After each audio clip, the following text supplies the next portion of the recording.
whenever I'm not particularly feeling well, like I'm a little under the weather, one of my favorite little things to do is to lay in bed, and I prop myself up, and I like to maybe have a little drink, a little cocktail, and I like to watch horror movies. Not my favorite genre, except for when I'm sick. When I'm not feeling well, it is my absolute favorite genre. I just absolutely love watching creepy horror movies when I'm not feeling well.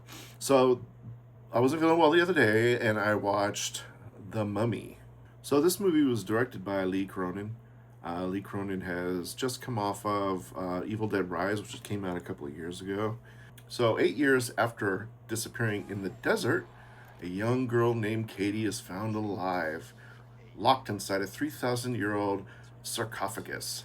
When her parents bring her home, they soon realize she is infected by a Nazmarian, an ancient, vengeful Egyptian demon.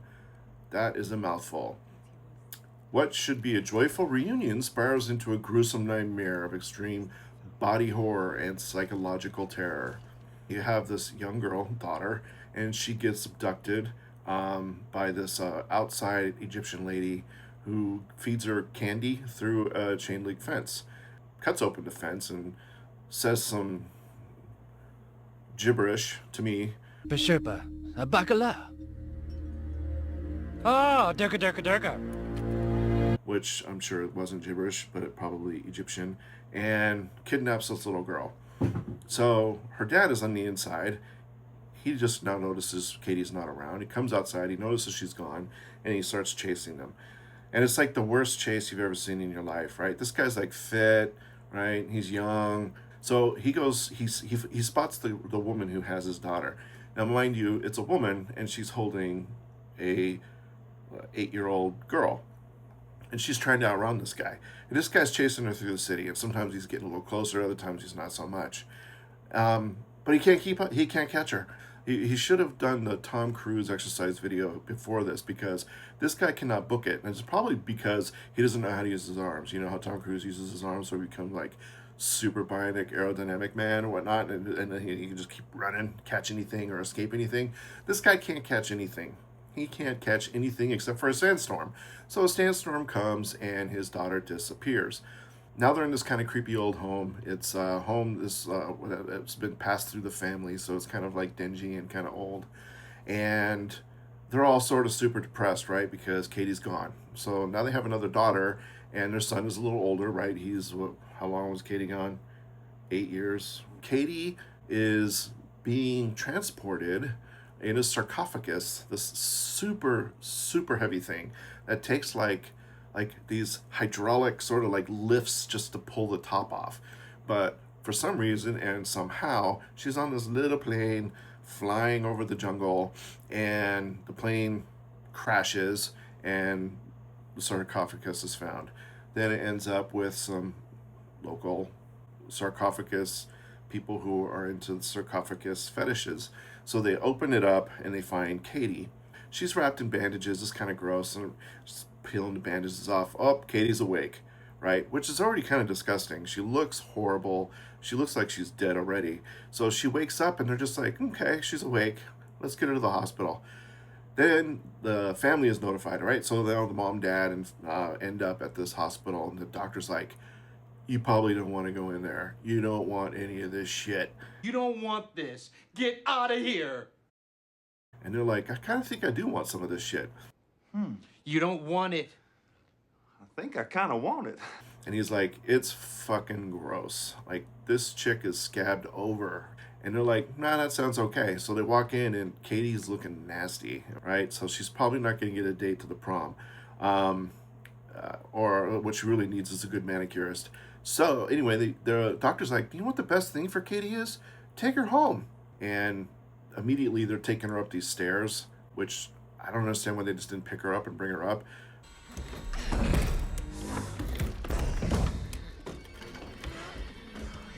Watching them pull Katie up the stairs with this in her wheelchair, and it's just like clang, clang, clang all the way up the stairs, get Katie into the bedroom.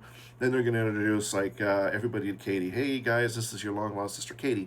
But for some reason, between the hospital and bringing her home, they haven't even given her, it doesn't even look like she's had a bath, right? Her toenails are like 2 inches long. They're really gross.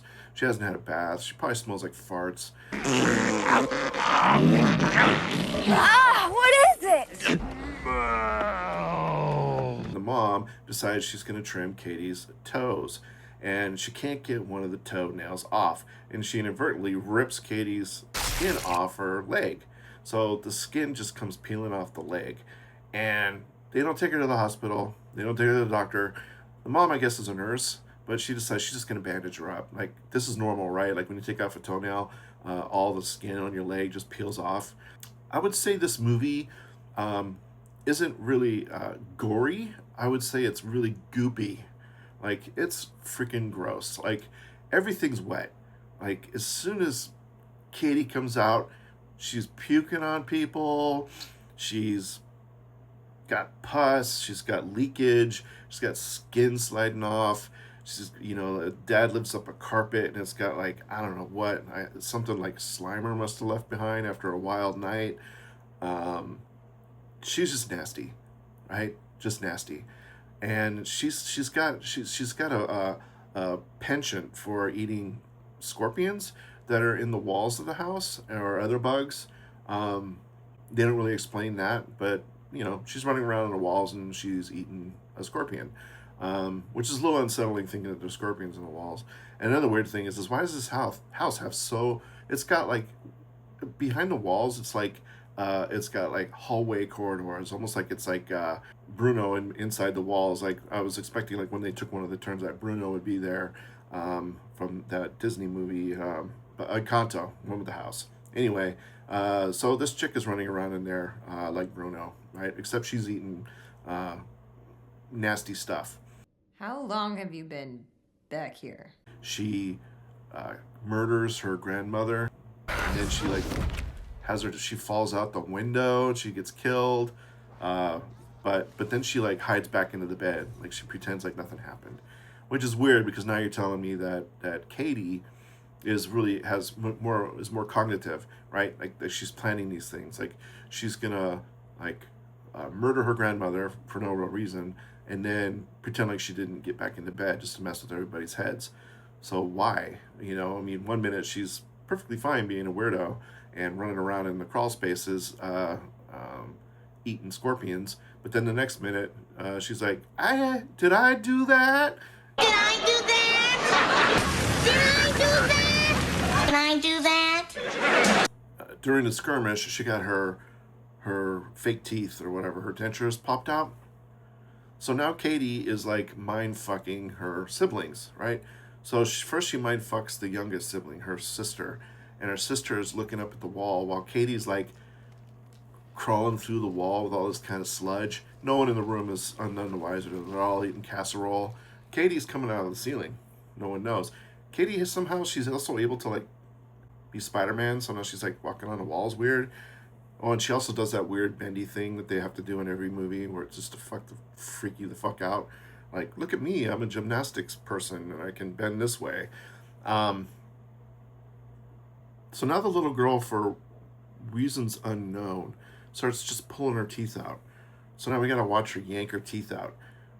Then she's walking around, she goes up to her mom and dad and she smiles and she's got her grandma's dentures in her teeth. So now she's got this big grin and dentures. And it's a pretty freaky sight, right? So I think this movie really manages to make me feel ick, right? It really wasn't scary because Katie's still a little girl and you're really not sure what the stakes are. You don't really like the mom so much. The dad seems like a putz. You don't believe for a minute that they would have this freak show of a human being, even if it was their daughter, in the next room. It's just gross. She's just a dripping everywhere, and you're like, why do they have her there, not in a facility? Katie is trying to possess like her siblings, and the dad's not having any of that. And as he's pinning Katie down, she kind of like does this kind of throw up shit in his mouth, where now he takes on the responsibility of this demon or whatever the hell it is. And then just as you're thinking, oh, that's kind of sad and nice, Daddy is like doing Morse code in like a coffin in the basement. And I kind of feel like the movie should have ended there because it's kind of creepy, right? It's sad, but it's also sort of poetic. Like, oh, that's kind of sweet. You know, the dad really felt bad that he failed his daughter and she got kidnapped in the first place. And this is something he can do for her and for the whole family, right? But then they continue the movie with the lady, the Egyptian lady who kidnapped Katie and put her through all that shit to begin with. So she's in some facility somewhere. Then the dad gets wheeled in, and the dad's all looking mummified, you know, and he's got a little cloak on. So what they're at this point, he's gonna like transfer now the demon into her, so she gets her comeuppance, I guess. And that's kind of the end of the movie. I didn't really find it scary. I just found it kind of gooey.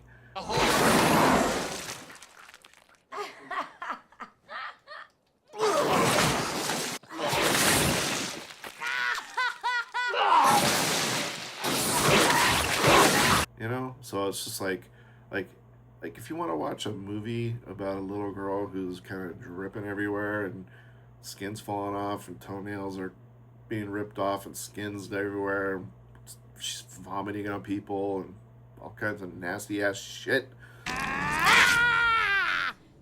Fuck this.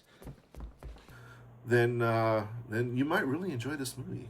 So I'm definitely gonna have to give this one a jeers.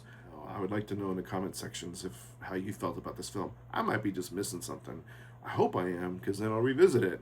If I really felt like I needed to punish myself, I'd probably eat a big bowl of like pudding and sprinkle some crackers on it for a nice little crunch while I watch this film, and it'd probably induce vomiting.